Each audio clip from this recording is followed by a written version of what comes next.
we begin the 6 o'clock hour here with some breaking news. After 4 years, one of the very last steps in the sale of the Minnesota Timberwolves and the Lynx is happening here in just a few hours. We do want to welcome you in, though. Good morning, and thanks for joining us. I'm Alicia Lewis alongside Jason Hackett. We have a lot to get to this morning, including that breaking news involving the sale of the Timberwolves.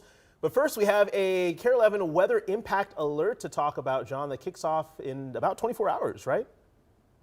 Yeah, exactly 24 hours to the second. Yeah, we're getting ready for that tomorrow morning. But it's really going to be Thursday morning now that looks like the heaviest of rain, so I had to extend this a little bit. So this is going to be your next chance for, washout type rains here. This is going to be the blue columns, which just indicates this is more nuisance weather than life-threatening. Obviously, we've had plenty of those severe storms. This is not that one. But you can see the timing there, 36 hours. It's going to be tough to have plans in there if you need it to not rain. Rain gear is going to be essential in that time. 40s to the north, 60s here in the metro, and 68. Where's it going to rain? Just find the warmth and humidity. It's going to be south of us this time. It's going to be more in Wisconsin.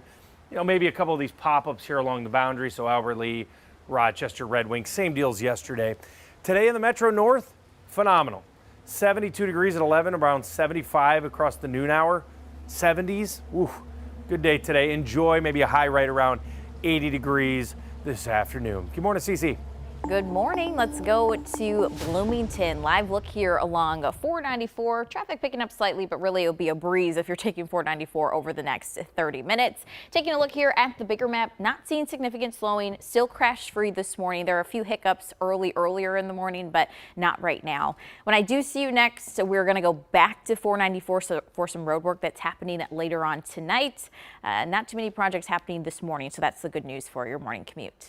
Alicia. Cece, great news. We'll check back in a bit. Thank you so much. Let's get back to our breaking news. The sale of the Minnesota Timberwolves and the Lynx is all but a done deal. In just a few hours, the NBA Board of Governors is expected to vote and transfer team ownership to Marc Lore and Alex Rodriguez. Audrey Russo's live at Target Center. And Audrey, Glenn Taylor owned the team for 30 years. That's quite a run. Yeah, quite a run, Jason. And just in the last 24 hours, Taylor and his wife, Becky, actually released a statement calling ownership of these two teams the honor of their lives. Take a look at this. This was a full-page ad that they took out in the Star Tribune, which Taylor also owns, thanking fans for their support over the years. Taylor's last few hours as a basketball team owner are ticking down. The NBA Board of Governors will likely approve a new chapter for the Timberwolves and the Lynx.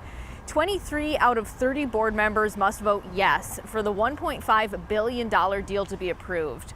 Now, we've already seen a lot from the new unofficial owners, Marc Lore and Alex Rodriguez, and that's partially because of the speed bump that the sale hit in March of 2024. Taylor had tried to cancel the sale, claiming that Lore and Rodriguez hadn't met payment deadlines. And in February, an arbitrator ruled in favor of Lore and Rodriguez. And since then, we've seen them at games up to and including the Wolves' season-ending loss in Oklahoma City. Now, if this sale is approved today, it would likely close sometime later this week. But will the teams stay in Minnesota? I think that's a big question that a lot of fans have. We've had some assurances that they will. I'll break down some of that coming up in about 30 minutes. But for now, Jason, Alicia, I'll send things back to you. Yeah, Audrey, thank you so much. Still a lot of questions as we're unpacking this deal. So Chris Hine, the Timberwolves reporter for the Star Tribune, is joining us on the phone this morning. Chris, thank you for joining us. Thank you guys for having me. Appreciate it. So first question here is, how will this sale change things for the team?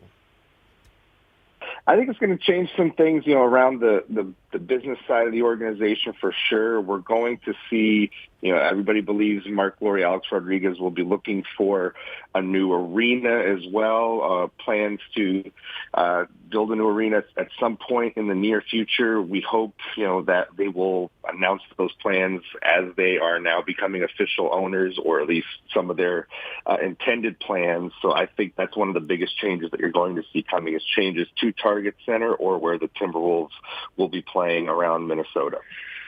Yeah, fans definitely, that's one of the things they really want, a new arena, and I'm sure players as well. So we know a lot about Alex Rodriguez and his history. What is the reputation of Marc Lore? very smart guy. Got his start running a website called diapers.com, which kind of competed with Amazon back in the day a little bit, and was acquired by Amazon. But Mark is a tech entrepreneur who's had a lot of ideas over the years, and that's how he's built his fortune. And he's always been a huge sports fan.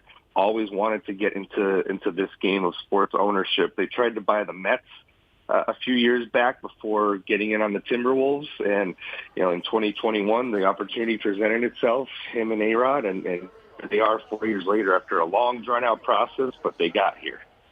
It certainly has been a long process. So curious, will the team make any substantial roster changes? They've gotten to the Western Conference Finals 2 years in a row, but they haven't been able to close the deal here. What are you expecting in terms of changes to the roster? Yeah, that's an interesting question. As of right now, after missing out on Kevin Durant, which the Timberwolves tried to make a push for a few weeks ago, I'm not expecting a seismic change to the roster at this moment, but things can change very quickly. Julius Randle, Naz Reid have player options on their contracts, and we'll see how they handle those. Nickeil Alexander-Walker is an unrestricted free agent. But as of right now, I think the Wolves like this roster they have. They like how deep it is, and they like to try to keep the continuity as much as possible. And I think they like having the future face of the NBA, at least that's what we're told, with Anthony Edwards, of course, one of our best players. You actually wrote a book about him. I did. I just came out about 3 weeks ago. It's called Ant, and I spent some time down in Atlanta getting to know people down there who knew a young Anthony Edwards growing up. And I also chronicled his first 4 years plus his Olympic experience. It was a really fun read. I interviewed about 50 people for it. A big challenge, but hopefully it provides people with a good picture of who Anthony Edwards is, what's driven him throughout his life, and some of the stuff he had to overcome during his youth and teenage years growing up in Atlanta to get to the NBA.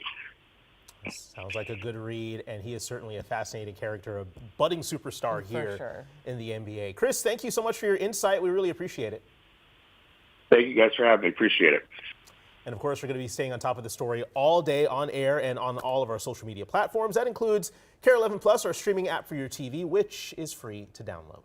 All right, 6:07. We're also following breaking news here out of the Middle East this morning. In the last few hours, Israel and Iran agreed to a ceasefire deal. But just minutes ago, the Associated Press reported President Trump says both sides have already violated that ceasefire. President Trump and Vice President J.D. Vance brokered the deal yesterday. The exact details of the ceasefire are unclear. Right now, Minneapolis police are still looking for whoever shot and killed an 11-year-old in broad daylight. This happened at Falwell Park on Minneapolis's north side.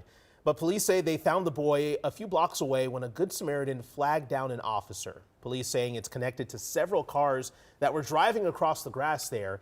The Good Samaritan told us 2 teenagers flagged him down on his porch, one carrying the boy in his arms. He put them in his passenger seat and then headed to the hospital, stopping when he saw a police officer who performed CPR.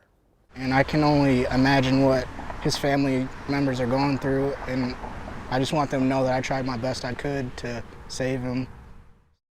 Police say there were several people who saw what happened, and they're asking anyone with information to come forward. In just a few hours, members of the Minnesota Nurses Association will announce the results of their vote to authorize a strike.